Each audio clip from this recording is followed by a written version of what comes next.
Honourable Member Jami-Lee Ross. Thank you, Mr. Speaker. Mr. Speaker, the Prime Minister was right when he said in question time that the Labour Party used to care. The Labour Party used to care about a growing economy. The Labour Party used to care about the welfare of New Zealanders. The Labour Party used to care about those that were down on their luck and needed help from the government the most. But when we heard Labour Party MPs questioning popular and necessary budget initiatives like free GP visits for those under 13, when we hear Labour MPs wanting to impose more costs on New Zealanders wanting to buy homes, when you hear Labour MPs now complaining about the fact that New Zealanders are voting with their feet and are staying in this country, you have to wonder why the Labour Party is in such dire straits right now, and it's because they simply don't get it anymore, Mr. Speaker. The Labour Party simply don't get it anymore, Mr. Speaker, but New Zealanders do. New Zealanders get it right now because they understand that this economy is growing. They understand that more children are getting educated in this economy.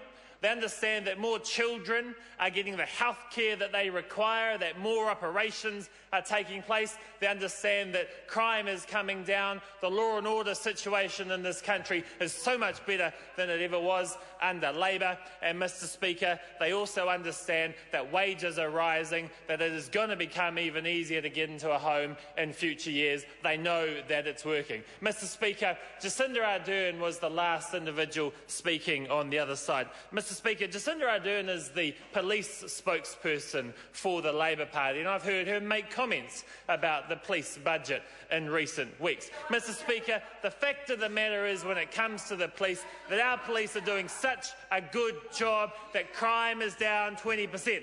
They don't like to hear it.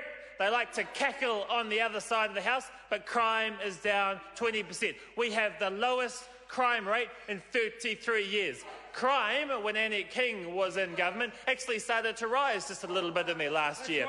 It actually started to rise in her last year when she was the police minister. Crime's now dropped by 20%.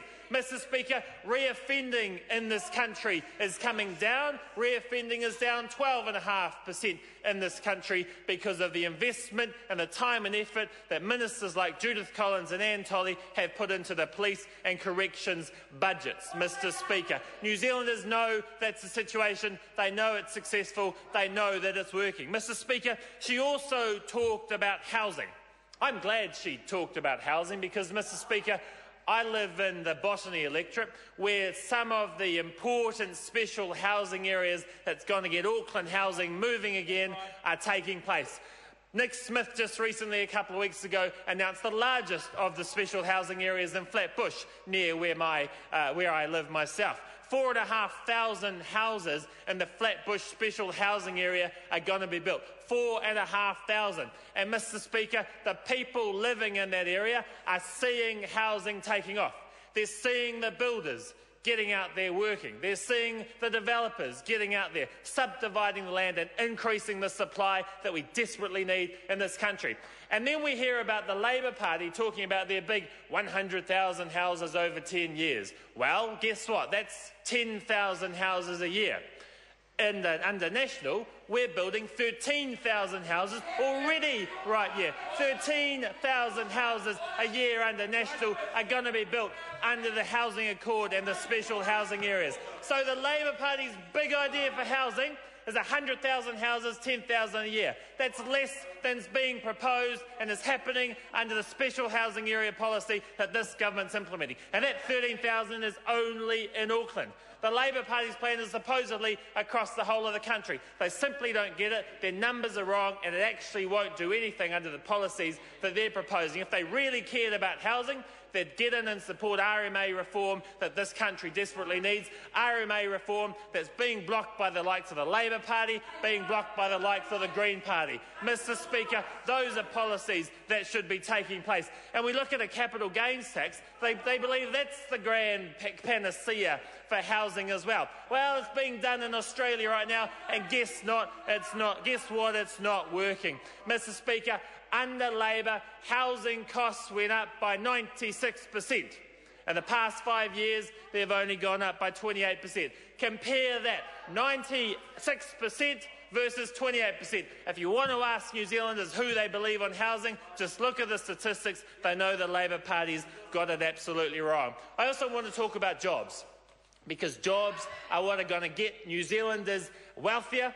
The jobs are what's going to get New Zealanders out of welfare and onto a better track for their lives. I listened a little bit to Asanati Taylor and Jacinda Ardern lamenting the fact that there are individuals out there that don't have jobs, lamenting the fact that there are individuals out there who are in difficult circumstances. That's absolutely right. There are people in this country who need a helping hand. There are people in this country that need to get back on their feet. The only way they're going to get back on their feet is if we have a growing economy, if we get more jobs for them, if we help get them better educated, if we ensure that law and order is sorted out in this country. Those are the things that we're doing, Mr. Speaker. Those are the things that are going to get people out of the poverty trap. The extra 170,000 jobs that will be created over the next 4 years will get those people out of the poverty trap. The 84,000 jobs that were created in the past year are helping to get New Zealanders out of the poverty trap. 15,000 New Zealanders are coming off welfare right now. 1,500 a week are coming off welfare right now. In the last year, 30,000 less children ended up living in poverty in benefit-dependent homes. 30,000 children are no longer living in benefit-dependent homes. Those are the children that are going to be the successors of the future. Those are the children whose parents have been able to get into work, who will be better off because of it. And everyone else that's on welfare right now, we should be doing everything we possibly can to help them get a job, help them get better educated, ensure that their children and themselves are healthy. That's the way to a prosperous New Zealand. And those people on the other side who might like to think that us over this side are all just rich Tories and everything like that, well, I have to say, I remember growing up in South Auckland, young mother, no father, poor household. You know, the best thing I was taught when I was growing up is to work hard, is to get educated and do what you can to get ahead in life. And Mr. Speaker, if every New Zealander who wants to get ahead in life just worked hard, got educated and put their best foot forward and helped from the government to get into jobs, that's the way, Mr. Speaker, New Zealanders get ahead in this country. Mr. Speaker, I'm particularly proud of being a national member of Parliament when we're seeing more kids getting educated. When we came into office, 67% of children were getting NCEA Level 2. That's now at 77%, Mr. Speaker. Mr. Speaker, standards are not dropping, Mr. Speaker. National standards is ensuring we can actually measure how things are working properly. Trevor Mallard, the failure of an education minister, never cared about properly measuring children. It took Anne Tolley to sort that system out. It took Anne Tolley to put in place a national standards system so New Zealanders actually know how their children are faring. Mr. Speaker, I'm also proud of being part of a government that's investing properly in Auckland transport. There are hundreds of millions of dollars of money being invested through this budget and in past budgets into Auckland transport, Mr. Speaker. We're fast-tracking development in Auckland transport over the next 10 years. Mr. Speaker, the Prime Minister last year announced $10 billion worth of investment in Auckland transport. That's being reflected in this budget, and New Zealanders living in Auckland know that as well. Mr. Speaker, ACC levies are coming down, more jobs are being created, more kids are getting healthy, more kids are getting an education. That's what this country wants. And if you want to see how much New Zealanders appreciate the fact that this country is in a much better shape, just look at how they're voting with their feet. Under Labour, 3,000 New Zealanders a month were leaving for Australia.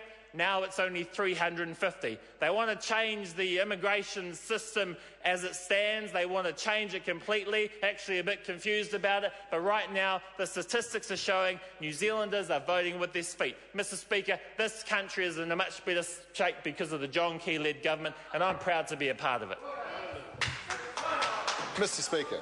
I call the honourable member Brendan Horan. Tēnā koe. Tēnā koe. Thank you, Mr. Speaker. Vote Health. I welcome the government's move